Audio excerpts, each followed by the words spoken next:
मेरे जीवन निर्माता, सद्मार्गदाता सद्गुरुदेव श्री प्रेम सुख जी महाराज साहब के पवित्र पावन चरणों में शत शत वंदन करता हूँ। धर्म प्रेमी बंधुओं, माताओं तथा बहनों, आप सभी का हार्दिक हार्दिक स्वागत करता हूँ।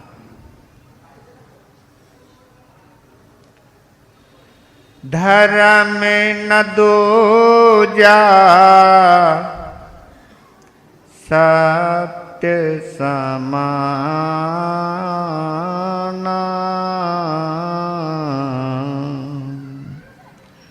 आगम निगम पुराण बखाना,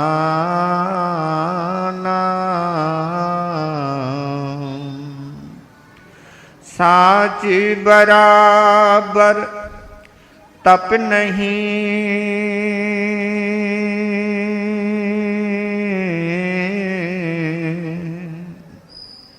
झूठे बराबर पाप,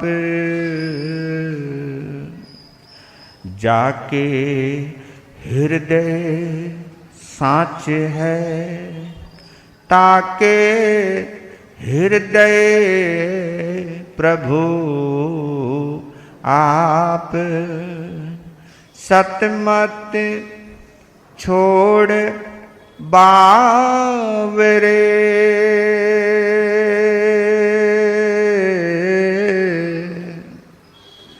सत छोड़ा पत जाए, सत की बांधी लक्ष्मी, फिर मिलेगी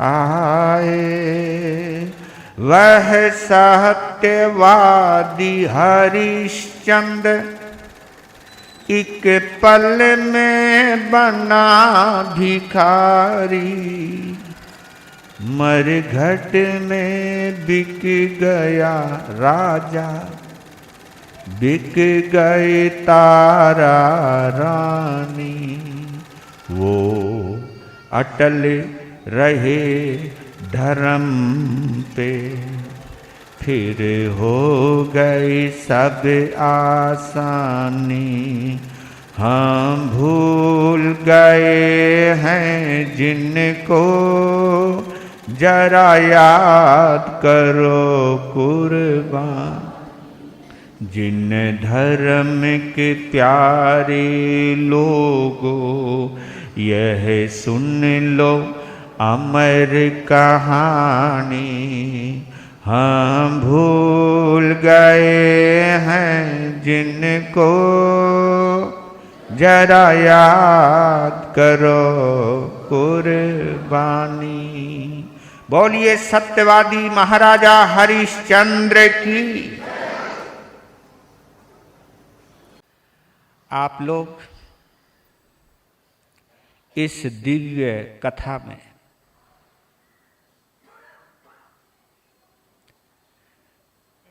सुन रहे थे काशी नगरी पहुंच गए हैं हरिश्चंद्र, तारा और उनका पुत्र। एक आशियाना मिला है, किराए पर लिया है। दोनों पति पत्नी मजदूर और मजदूरनी बनकर के अपनी जीवन की गति को आगे बढ़ा रहे हैं, अपनी जीवन की यात्रा को आगे बढ़ा रहे हैं।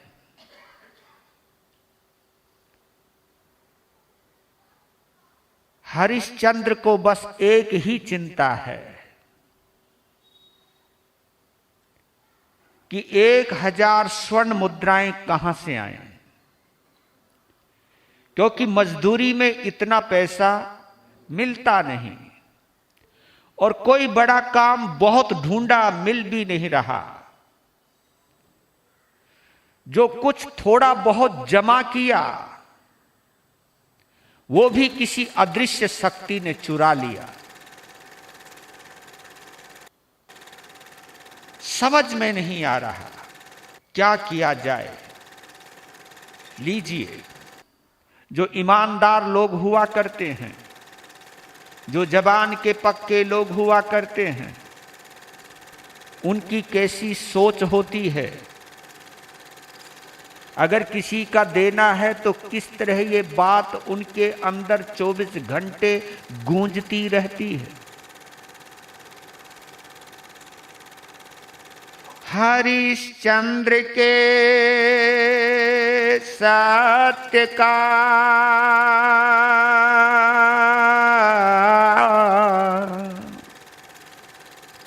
यह उज्जवल आदर्श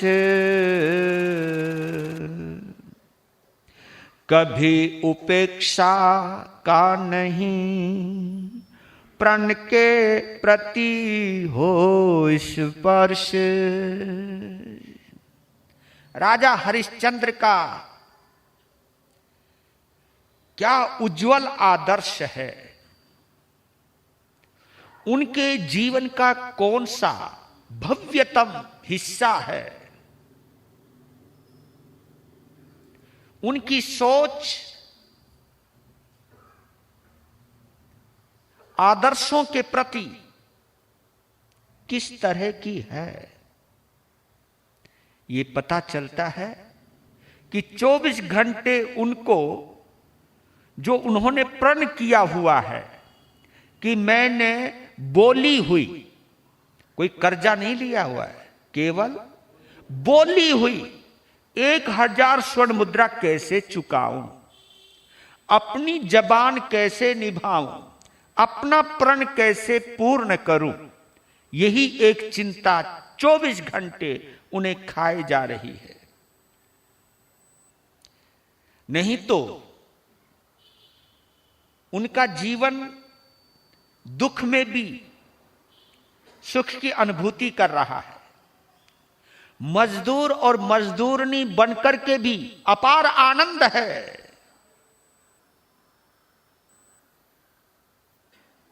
उनको दुख में मुस्कुराने की कला आती है,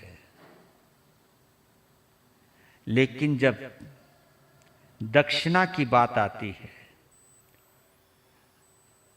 तो रोंगटों में एक ऐसी लहर दौड़ती है जो सीधी दिल पर जाकर के टकराती है कि क्या करूं।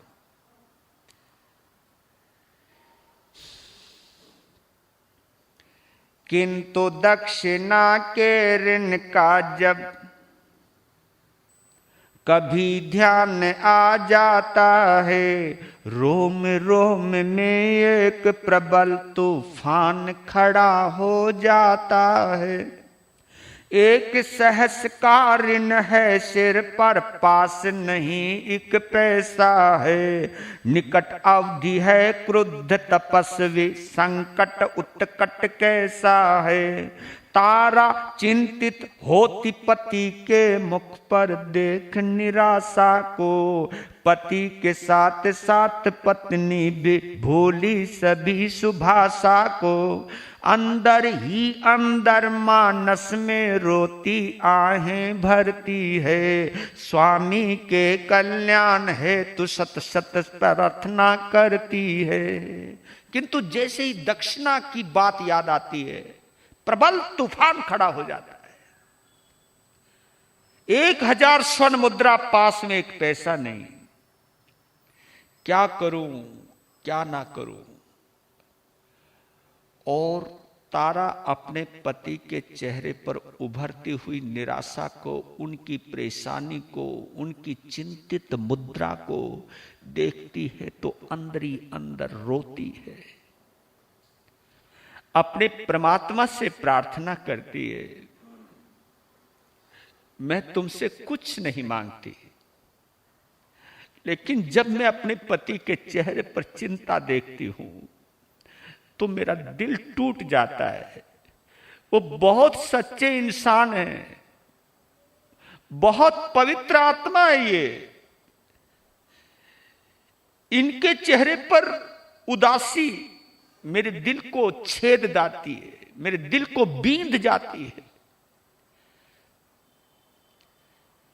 फिर भी हिम्मत करके, साहस भर के अपने पति को एक ही बात कहती है कि स्वामी चिंता मत करो, ये मेरा विश्वास है कि आप ऋण से मुक्त अवश्य होंगे। अगर चिंता करोगे तो शरीर खत्म हो जाएगा, शरीर खत्म हो गया तो फिर कुछ नहीं कर पाओगे। इसलिए हिम्मत रखो, हिम्मत, क्योंकि हिम्मत रहेगी तो कुछ कर पाओगे। अगर हिम्मत ही तोड़ दोगे तो बहुत कुछ खत्म हो जाएगा। अपनी पत्नी के इस आलंबन भरे उद्बोधन पर सहारा देने वाली शब्दावली को सुनकर के उसकी तरफ देखते हुए एक ही बात कहता है कि भोली तू बात तो सही कहती है, लेकिन होगा कहां से? क्योंकि जो हमारी कमाई है वो पेट भर जाए इतना ही है बस। और 1000 स्वर्ण मुद्रा, सच बताऊं तारा, अगर तुझे विश्वास हो, जिस समय मैंने अपना परंपरागत यानी परंपरा से अपना परंपरागत सिंहासन छोड़ा, सच कहता हूं मुझे एक तनिक भी रंज नहीं था, एक तनिक जिसको कहते तनिक भी रंज नहीं था कि मैं अपनी परंपरागत सिंहासन को छोड़ रहा हूं, तनिक भी। लेकिन ये 1000 स्वर्ण मुद्रा मेरा जीना हराम कर दिया है। मुझे कहीं से भी कोई भी रास्ता नजर नहीं आ रहा है, करूं तो मैं क्या करूं? कहती है कि स्वामी मैं आपके दर्द को समझती हूं, मैं आपके प्रण को समझती हूं, आपकी नसों में जिस विरासत का खून दौड़ रहा है उस रक्त बिंदुओं की कीमत भी जानती हूं।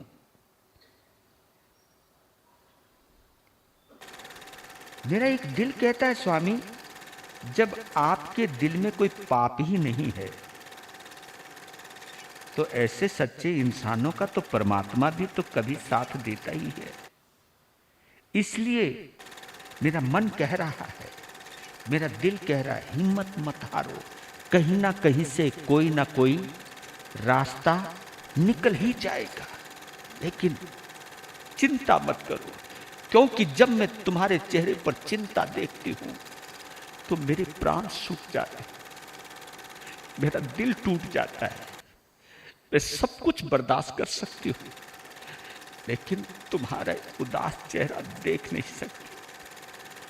अपनी पत्नी के इन उद्बोधनों को सुनकर के पति को हिम्मत तो मिलती है, लेकिन वो असलियत को जानते हैं।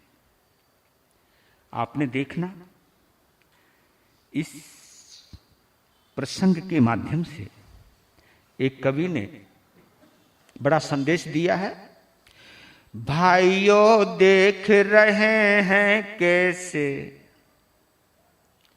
धनी सत्य के पूर्वज हैं। ये हमारे तुम्हारे पूर्वजों की कहानी है, ये हमारे तुम्हारे पूर्वजों की कहानी है। भाइयों देख रहे हैं कैसे धनी सत्य के पूर्वज हैं। विश्व गगन में ऊंचे उड़ते कैसे दिव्य विजय ध्वज हैं। जीवन ओत प्रोत है कैसा सत्य धर्म की विद्युत से।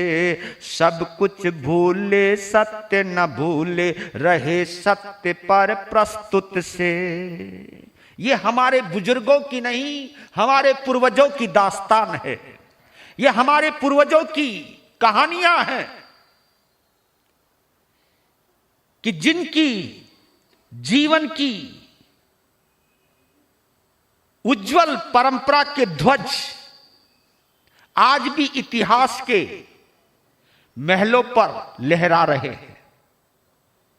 विश्व गगन में आज भी हमारे पूर्वजों ने धर्म और सत्य के लिए कितना बलिदान किया, अपनी जबान का किस तरह पालन किया, उनकी उज्जवल परंपराएं हमारे सामने आज भी हैं। लेकिन हम लोग आज की चकाचौंध में पागल होकर के अपने पूर्वजों की दास्तां को भूल जाते हैं और लोभ और लालच के चक्कर में आकर के चंद चांदी के टुकड़ों के पीछे आकर के, जमीन के छोटे छोटे टुकड़ों के पीछे आकर के हम अपने रिश्तों के ऊपर कुल्हाड़ी चला देते हैं, तलवार चला देते हैं, खंजर चला देते हैं। जिन्होंने दान देकर के भूल गए, लेकिन प्रण करके कभी नहीं भूले। कुछ चीज है भूलने वाली, भूल जाओ तो अच्छा है। कुछ चीज है याद रखने वाली, दे करके भूल जाओ, दे करके भूल जाओ, लेकिन जो प्रण किया है उसको कभी भी भूलना नहीं चाहिए, भूलना नहीं चाहिए। इसलिए कहते हैं कि दे करके भूल जाओ और करवा के कभी भी भूलना नहीं चाहिए। यह हमारी उज्जवल परंपरा है। और एक नक्शा खींचा है, आज कलयुगी मनुज स्वयं, आज कलयुगी मनुज स्वयं ऋण लेकर भी हैं नट जाते, देने की हो सकती अंगूठा फिर भी साफ दिखा जाते। मानवता की शुभ्र ज्योति पर, मानवता की शुभ्र ज्योति पर अंधकार कैसा छाया, घर में सब कुछ रख ऊपर से चली दिवाले की माया। कलयुग में क्या हो रहा है महसूस करना कि लोग लेकर के भी मना कर देते हैं, पास में होते हुए भी देने से इनकार कर देते हैं। क्या मुझे कभी कभी बड़ी आंतरिक पीड़ा होती है कि महावीर की परंपरा से जुड़े हुए श्रावक और श्राविकाएं, श्रावक ही कहूंगा,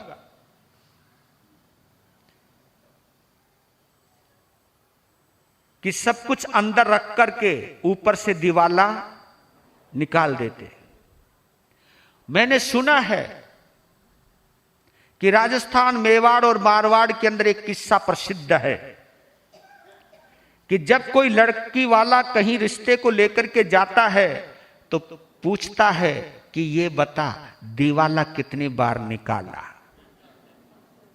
दिवाला कितनी बार निकाला ये बता। जब वो कहता है कि हाँ मैं 2-3 बार निकाल चुका हूं, ले लड़की का हाथ पकड़, क्योंकि इसका मतलब जमा, मेरी बेटी सुखी रहेगी।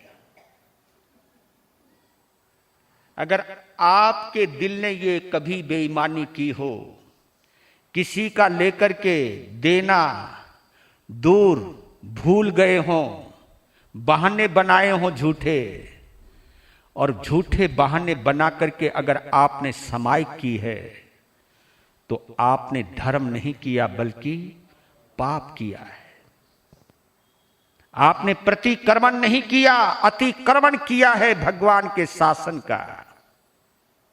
अगर हमने किसी का पैसा मार जानबूझ करके मारा है तो बोल रहा हूं, अगर नहीं है तो कोई कुछ कह नहीं सकता, लेकिन जानबूझ करके होते हुए भी अगर देने का दिल नहीं किया है, बहाने बनाए हैं अगर आपने, तो ये बहुत बड़ा पाप है भाई, ये बहुत बड़ा पाप है। इस पाप से जितना जल्दी बचा जाए उतना अच्छा है, क्योंकि ये हमारी त्यागियों की परंपरा है, वैरागियों की परंपरा है, अहिंसा प्रेमियों की परंपरा है। ये किसी का दिल दुखाने का और किसी का धन हड़पने की परंपरा नहीं।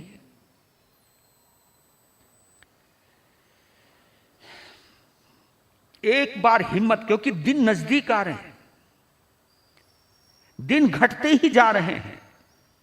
जब 3-4 दिन रह गए और कुछ भी रास्ता नहीं दिखा, फिर हिम्मत करता है। सुनो, एक दिवस साहस कर भूपति बाजारों की ओर चले, नौकर रह कर ऋण दे देंगे, बस सेठों की ओर ढले। तन चलता है किंतु पड़ा है लज्जा का घेरा मन पर, अस्तु विपणि के इधर उधर से कई बार काटे चक्कर। आखिर मन को कड़ा बनाकर एक सेठ के द्वार गया। हरिश्चंद्र के जीवन में था ये प्रसंग आमूल नया। सन्मुख होते ही श्रेष्ठी ने कहा, अरे क्या लेना है, तेरे जैसे भिखमंगों को नहीं मुझे कुछ देना है। हिम्मत करी, कहा कि हरिश्चंद्र, इस तरह हाथ धरकर बैठने से कुछ भी नहीं होगा, कुछ और रास्ता निकाल, और रास्ता निकाल। काशी का जो मुख्य बाजार था, उस बाजार में बड़ी बड़ी दुकानें थी। उन दुकानों की तरफ देखते हुए, उन सेठों की तरफ देखते हुए वो चक्कर काट रहा है,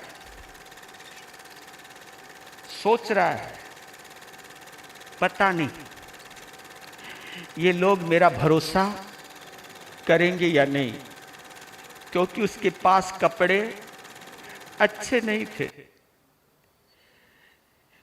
संकोच, फिर भी 3-4 बार जब चक्कर काटे तो एक दुकान पर हिम्मत करी चढ़ने की। हिम्मत करके चढ़ गया। सेठ ने देखा उसे, देखते ही अपनी ये पल के ऊपर नीचे करने लगा। कौन भाई, कौन है, और सुन क्या चाहिए तुझे? क्योंकि उसने तो समझा कोई, हाँ राइट, तुम भी यही समझते हो। उन्होंने समझा कि कोई भिखारी है। कहा कि और चल, दिमाग खराब मत कर, सुबह बोनी बोटी भी नहीं हुई। कभी कभी झूठ भी बोलते हैं, बोनी होने के बावजूद भी कहते हैं कि मारी। अरे बोनी बट्टा हुआ नहीं और सुबह सुबह मुंह उठाए और चले आए। हमारी इस दुकान पर तुम्हारे जैसे भिखमंगों के लिए कोई जगह नहीं, और मेरा पैसा तुम जैसे भिखमंगों पर खर्च करने के लिए नहीं। आप अंदाजा लगाइए ये भिखमंगा शब्द अंदर तक कितना चुप गया होगा। लेकिन वक्त की बलिहारी समझकर इस कड़वे शब्द को भी हरिश्चंद्र हजम कर गया कि वक्त ऐसा है। एक बात कही,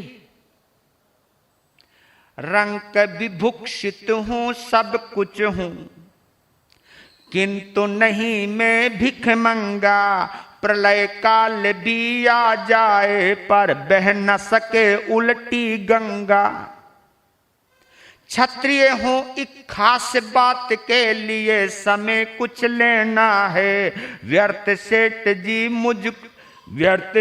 जी मुझे आपको कष्ट नहीं कुछ देना है।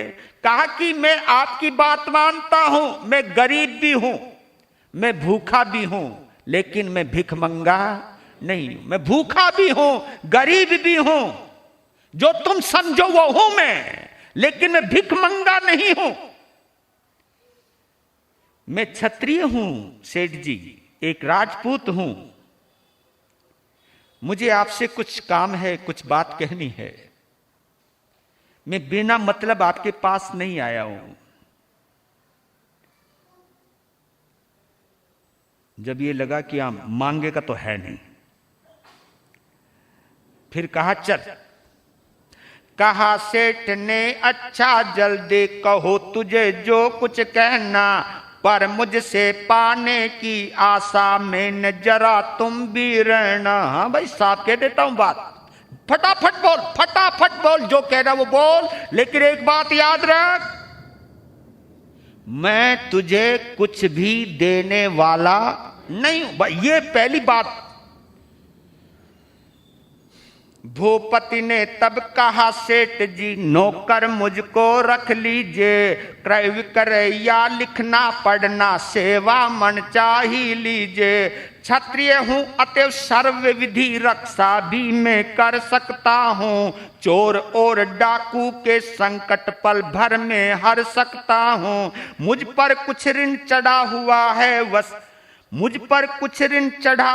है वह सब आप चुका दीजिए, जब तक हो न अदा ऋण मुझको सेवक आप बना लीजिए। मेरा जो भी वेतन होगा जमा स्वर्ण में कर दूंगा, और आपसे भोजन आदि वे न कभी कुछ भी लूंगा।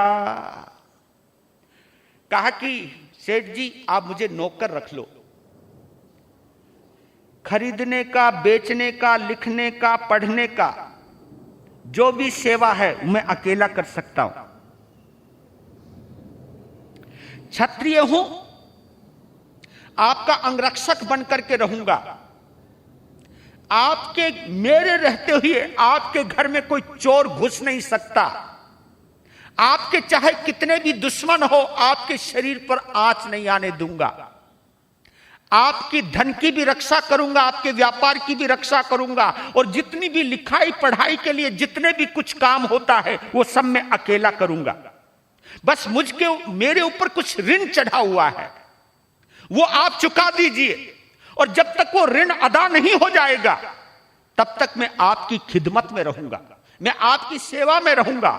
और इसके अलावा जो भी मेरा वेतन बनता है आप मुझे एक भी कौड़ी मत देना, एक भी पैसा मुझे मत देना। जो भी मेरा वेतन बनता है, जो भी मेरी तनख्वाह बनती है, उसमें से एक भी पैसा नहीं लूंगा। उस वेतन को आप मेरे कर्जे के अंदर जमा करते रहना। ना आपसे भोजन लूंगा, ना मैं आपसे वस्त्र लूंगा, मैं आपसे कुछ भी खर्चा नहीं लूंगा, और आपकी सेवा मनचाही करूंगा मैं।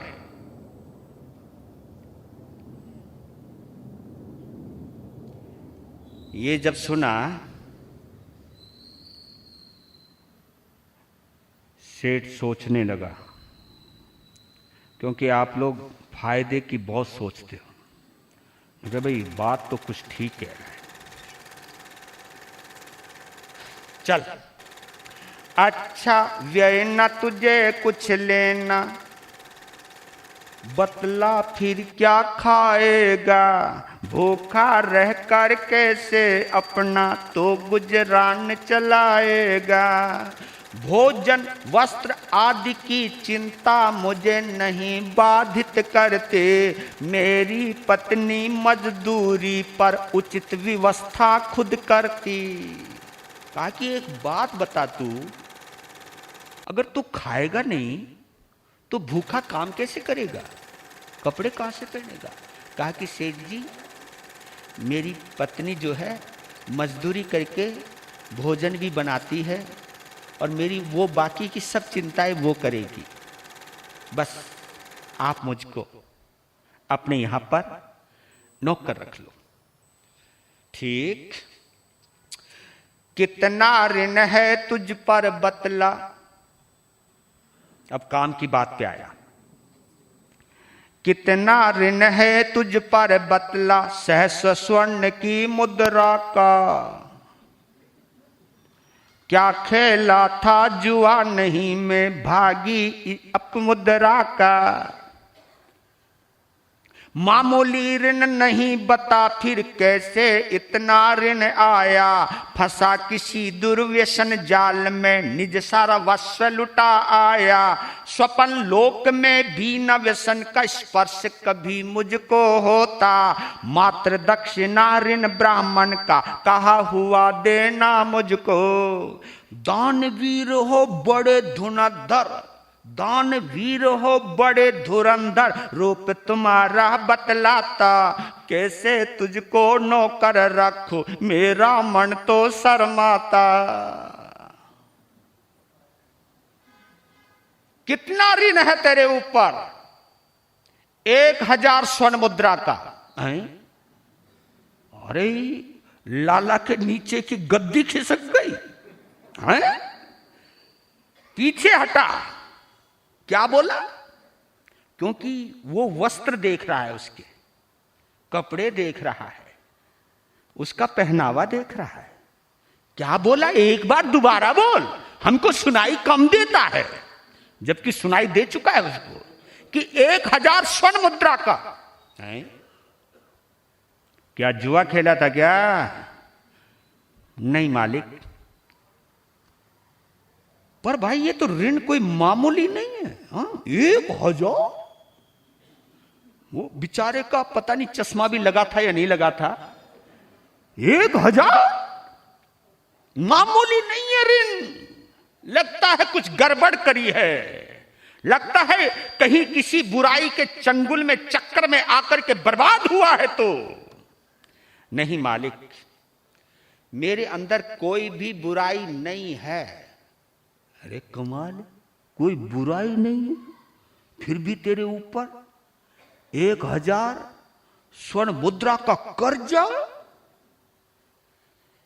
कि मालिक, किसी ब्राह्मण को मैंने जबान दी है कि मैं तुझे 1000 स्वर्ण मुद्रा दूंगा। मैंने एक ब्राह्मण को जबान दी है। इतना सुनते ही सेठ जी तो गद्दी से खड़ा हो गया। अभी तो पीछे ही खिसका था, एकदम खड़ा हो गया। जितने नौकर थे, ओ रामू, ओ शामू, इधर आओ, एक थाली लाओ आरती की, दीप जलाकर लाना, पानी भर के लाना, आज मैं इसकी आरती उतारूंगा। क्योंकि मैंने अपनी जिंदगी में इतना बड़ा दानवीर देखा ही नहीं। जितने भी नौकर चाकर थे सब उसकी हंसी उड़ाने लगे। ओ दानवीर, बोलो दानवीर की जय, बोलो दानवीर की जय। ये सब व्यंग्यबान सहन करते हुए भी पी गया। एक ही शब्द में बोला, भाग्य चक्र का परिवर्तन है, अब क्या मुझ पर हंसिएगा, अच्छा कुछ भी कहें कृपा है, नौकर तो हां रखिएगा। कहा कि वक्त की बात है सेठ जी, मैं कुछ कहता नहीं, ना कहना चाहता हूं।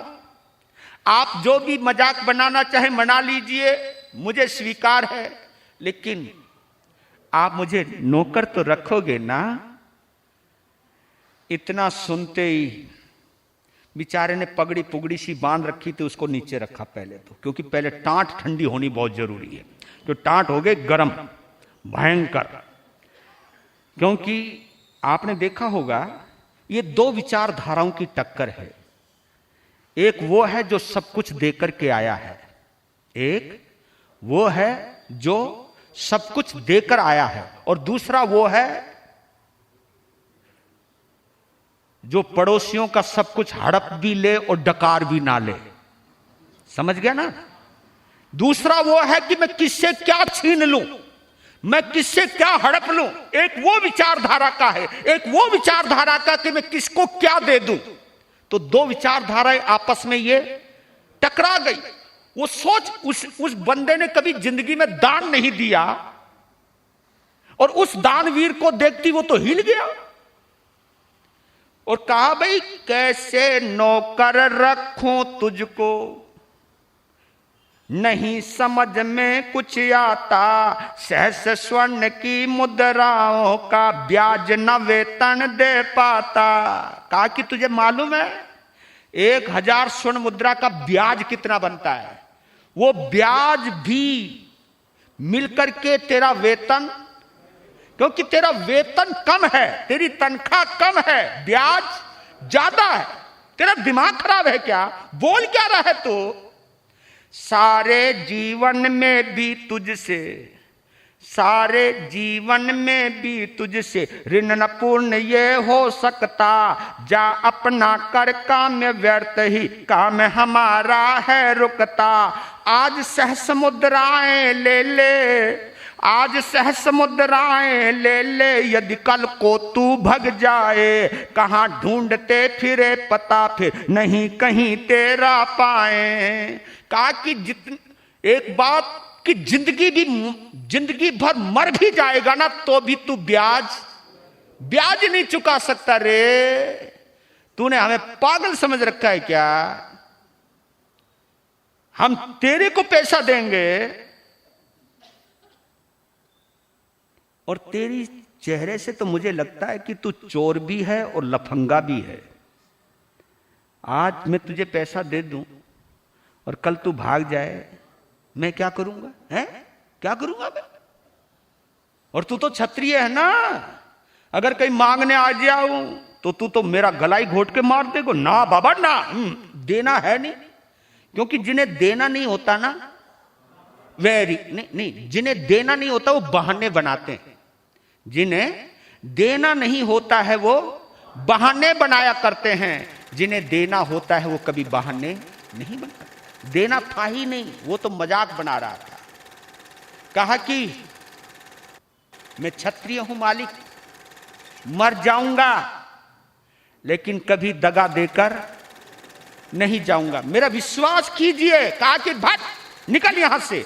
अजी सेठ जी चल हट जगह छोड़ धूर्त। अब बोला है चल हट जगह छोड़ धूर्त, क्या मूर्ख समझता है हमको, और किसी को फंसा जाल में फंसा नहीं सकता हमको। तेरे जैसे धूर्त शिरोमणि, तेरे जैसे धूर्त शिरोमणि कितने आते जाते हैं, सज्जनता का ढोंग दिखाकर माया जाल बिछाते हैं। कहा कि मैं कह रहा हूं उतर जा नीचे, निकल यहां से। नौकरों से कहा कि मारो इसको धक्के, यहां से निकाल, यहां से इनको। पता नहीं कहां से आ जाते सुबह सुबह हमारा दिमाग खराब करने के लिए। और नौकरों ने उसको धक्का मार निकाल दिया। सड़क पर गिरा हरिश्चंद्र, दिल टूट गया। कवि ने हम सबको समझाते एक प्रेरणा दी है। बड़ा दुख है, बड़ा कष्ट है, धनवानों क्या करते हो, दीन दुखी का हृदय कुचलते नहीं जरा भी डरते हो। लक्ष्मी का क्या पता आज है, लक्ष्मी का क्या पता आज है, कल दरिद्रता छा जाए। 2 दिन की ये चमक चांदनी किस पर तुम हो गरवाए। लक्ष्मी का वैभव मानव की आंखें अंधी कर देता, मक्खी मच्छर दुनिया को खुद को गजराज समझ लेता। संस्कृति और सभ्यता उसके पास न आने पाती है, मानवता सब भांति विलज्जित अपमानित हो जाती है। कवि ने बहुत बड़ी प्रेरणा दी है। जिनको दौलत का नशा छाया हुआ रहता है ना, वो कभी भी किसी के दर्द को महसूस कर ही नहीं सकते। क्योंकि 3 प्रकार के नशे हैं। एक होता है दौलत का नशा। दौलत का नशा जिसको छा जाता है उनके दिल में कभी दया होती ही नहीं, उनके दिल में कभी दया नहीं होती। किनके अंदर? जिनको दौलत का नशा छाया हुआ रहता है। दौलत का नशा जिनको छा जाता है उनमें दया नहीं होती। और जिनकी आंखों में औरत का नशा छा जाता है उनको शर्म नहीं होती। क्योंकि ये भी नशा, औरत का भी नशा बहुत गंदा होता है, बहुत गंदा होता है रे। समाज का क्या, अपनी पत्नी का क्या, किसी का भी क्या, उसे कोई लेना देना नहीं। पागल हो जाता है जो औरत के पीछे पागल हो जाता है। पराई नार पर जब पागल हो जाते हैं लोग तो अपनी लाज शर्म धर्म परंपरा सब कुछ भुला जाते हैं। तो ये नशा, क्योंकि दौलत का नशा जमा करने से चढ़ता है, जमा करने से। औरत का नशा देखने से चढ़ता है, वो आंखों से चढ़ता है। और एक होता है शराब का नशा,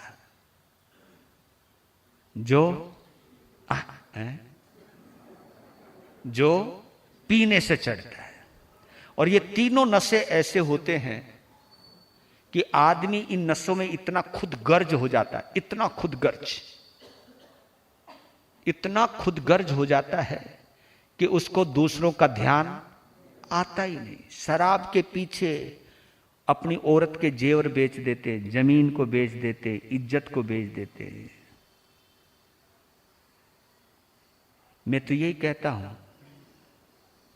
अगर इन तीनों में से कोई भी आपके अंदर नशा है तो एक बात पक्की है कि आप गृहस्थ धर्म का पालन करने वाले नहीं हो। आप साधु धर्म तो क्या निभाओगे, सामायिक संबंध तो तुम क्या करोगे। तुम गृहस्थ धर्म की भूमिका को भी अच्छे ढंग से नहीं निभा सकते अगर इन तीनों नशों में से कोई भी नशा है अगर आप लोगों के अंदर। हरिश्चंद्र अपमानित होकर वापस ही गृह लौट गए। एक नमूना देख लिया बस आगे और कहीं न गए। कुचल दिया मन के कन कन को इस अतुग्र अवज्ञा ने।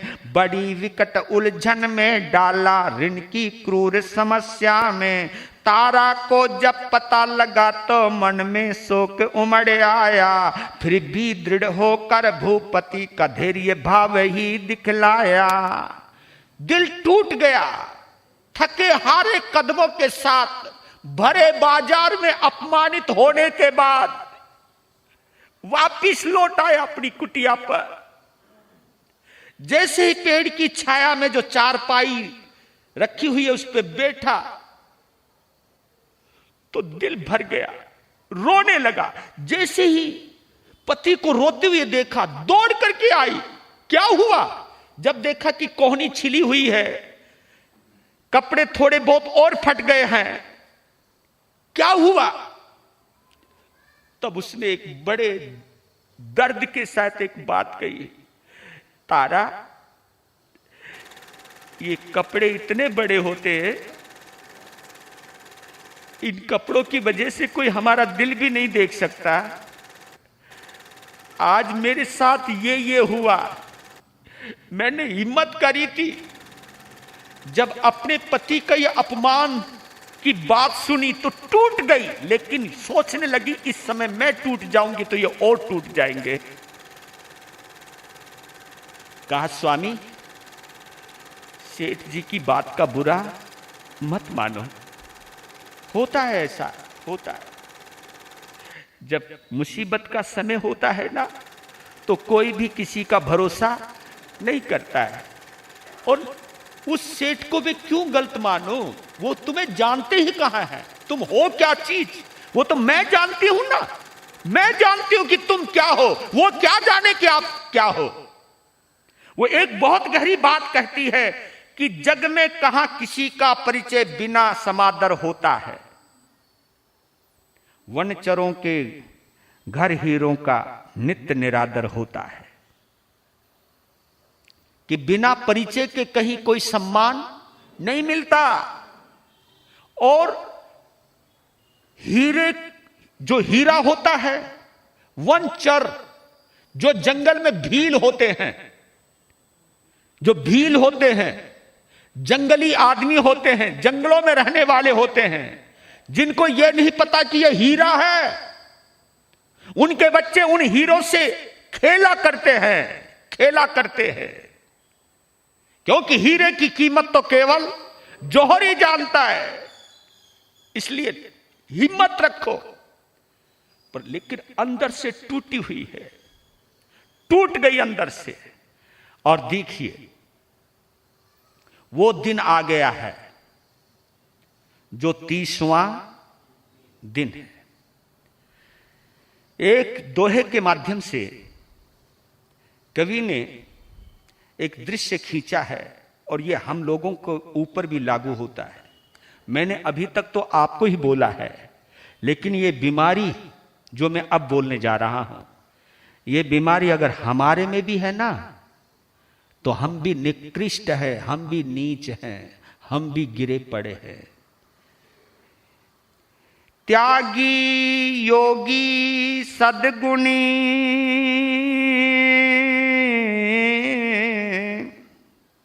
वंदनीय विद्वान, दुराग्रह के फेर में बन जाता शैतान।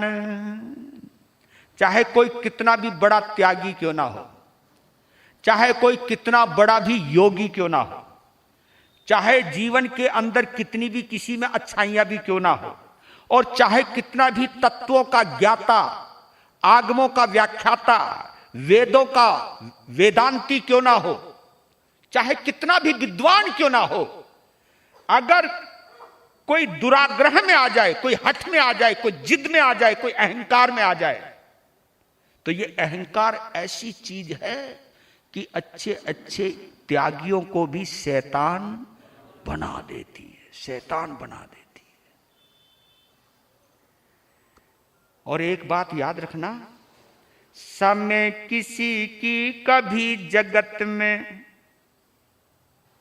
समय किसी की कभी जगत में नहीं प्रतीक्षा करता है।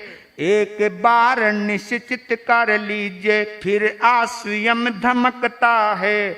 हरिश्चंद्र ने ऋण शोधन के लिए न एक पैसा पाया, ऋण परिशोध अवधि का अंतिम दिवस किंतु सहसा आया। समय कभी भी किसी की प्रतीक्षा नहीं करता। Time and tide wait for none, time and tide wait for none.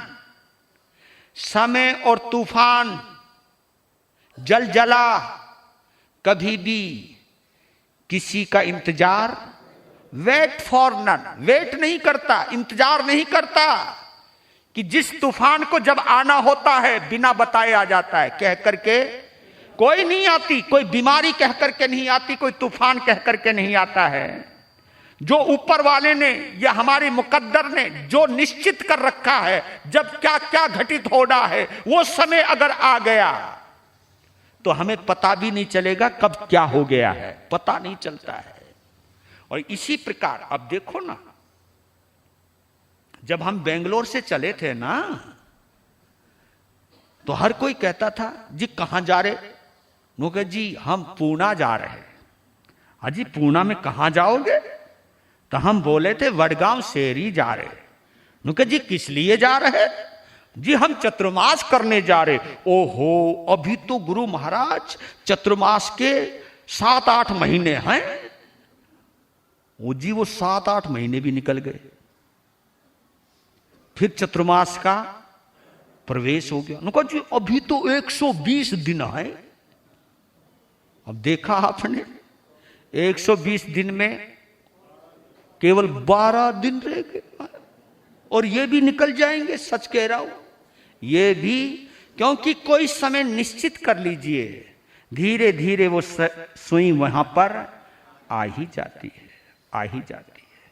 वो समय आ गया, सुबह का वक्त है, तारा भोजन की थाली लगाकर के लाई है, लेकिन हरिश्चंद्र का दिल धड़क रहा है, क्योंकि आज आखिरी दिन है जो जबान दी थी गुरु महाराज को, और कुछ भी नहीं है मेरे पास देने को। अगर इस वक्त वो आ जाए तो क्या दूंगा, क्या कहूंगा, क्या करूंगा? ये 3 सवाल ऐसे बड़े खड़े हो गए हरिश्चंद्र के सामने। थाली हटा दी, क्योंकि जब चिंता दिल को बींद रही हो ना, तो कुछ भी अच्छा नहीं लगता है। और ये बात केवल कर्जदार ही जानता है। हर कोई जो इस दौर से गुजरता है वो जानता है। हम लोगों के लिए तो केवल सुनने की चीज है, लेकिन जो इस दौर से गुजरा है, और वो भी ईमानदार, हाँ ये भी एक शर्त है, जो जबान का पक्का है उसके लिए, जिसकी आंखों में शर्म है उसके लिए। जिनकी आंखों में शर्म नहीं है उनकी बात नहीं कर रहा हूं। जो जानता है, देने के लिए जो तड़पता है उसकी बात कर रहा हूं। अपने पति की हालत देखकर झोपड़ी के अंदर चली गई। एक आला बना रखा है, वहां पे खड़ी हो गई। तारा सिसकियां भर के रोने लगी। अपनी मां को रोते हुए देख करके रोहित भी अपनी मां के साड़ी का पल्लू पकड़ करके वो भी रोने लगा, क्योंकि कुछ भी नहीं है। इतने में ही अलख निरंजन एंट्री हो गई है। किसकी? विश्वामित्र द्वार पर इतने में ही आकर ललकारे। वज्रपात सम तीनों प्राणी कांप उठे भय के मारे। की न प्रतीक्षा एक दिवस की ऐसा अविश्वास छाया। ओ निर्दय निष्करुण तपस्वी झटका सी दौड़ा आया। हरिश्चंद्र ने शीघ्र संभल कर किया प्रणति विधि से वंदन। कर फैला कर कौशिक ने झटकिया घोर स्वर से गर्जन।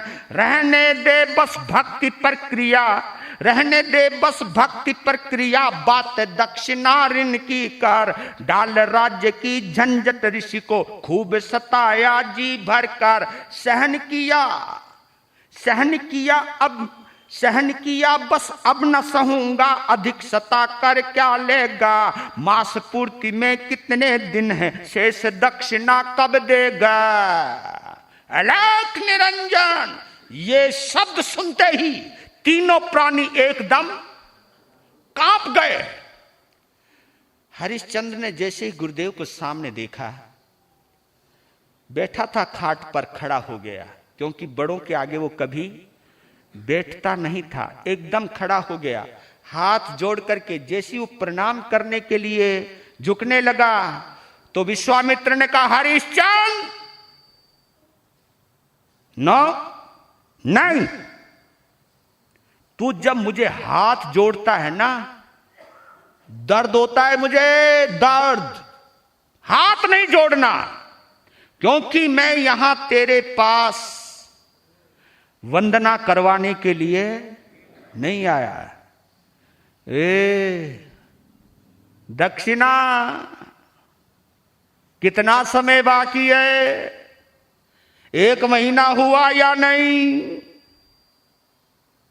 हमारी दक्षिणा दो। दक्षिणा कब देगा? दक्षिणा। इस सवाल का जवाब हरिश्चंद्र के पास नीचे गर्दन करके खड़ा हो गया। पांव के अंगूठे से जमीन को कुरेद रहा था और सोच रहा था, मेरे से अच्छा तो वो भिखारी है जिसको किसी का कुछ भी देना नहीं है। गुरुदेव अपनी जगह बिल्कुल सही है। नीचे मुंह कर रहा है।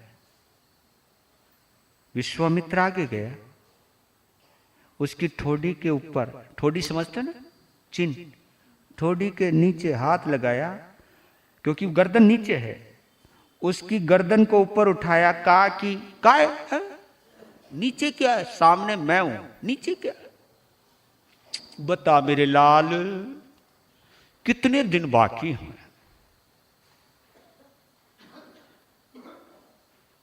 दक्षिणा कब दोगे?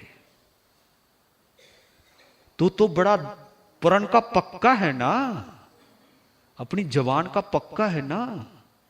तू मर सकता है लेकिन जवान से फिर नहीं सकता ना। बोल मेरे बच्चे, बोलो ना, बोलो ना। क्या बोलूं, समय हो गया ना। हाँ? वीर नाम के हीरे मोती, गुरु नाम के हीरे मोती, मैं बिखराऊं गले गले।